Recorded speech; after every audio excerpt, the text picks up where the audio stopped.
Hyderabad union of journalist unit Matiari के उहदेदारनि तरफां मटियारी में ज़िले के उहदेदारनि ऐं सहाफ़ियुनि जो अहम इजलास मुनक़िद कयो वियो, जंहिंमें 29 अक्टूबर आछर ते मटियारी में हैदराबाद यूनियन ऑफ जर्नलिस्ट ऐलानियल सखर के सीनियर सहाफ़ी शहीद जान मोहम्मद ॿाहिरि जे क़ातिलनि की गिरफ़्तारी लाइ एहतजाजी रैली के हवाले से अहम सलाह मशवरा कया विया। उन मौके ते मटियारी मीडिया हाउस के सरबराह GM बाबू खासकेली, MU जे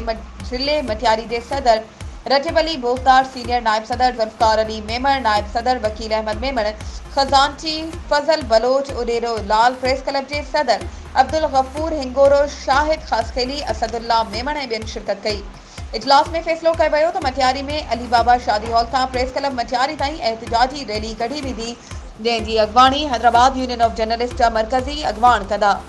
एहतजाज के भरपूर नमूने से कामयाब बनाइण लाइ मुख़्तलिफ़ सियासी समाजी तंज़ीमुनि, सिविल सोसाइटी, वकीलन बिरादरी ऐं ज़िले के सहाफ़ियुनि सां राब्ता तेज़ करण ऐं रैली में शिरकत करण लाइ दावतनामा ॾियण जो फ़ैसिलो कयो वियो। वधीक ख़बरुनि ऐं अपडेट्स के लाइ असांजे चैनल के सब्सक्राइब कयो ऐं हाँ, बेल आइकन के प्रेस करण न विसारिजो त जीअं असांजी हर नई अचण वारी वीडियो तव्हां ताईं पहुची सघे।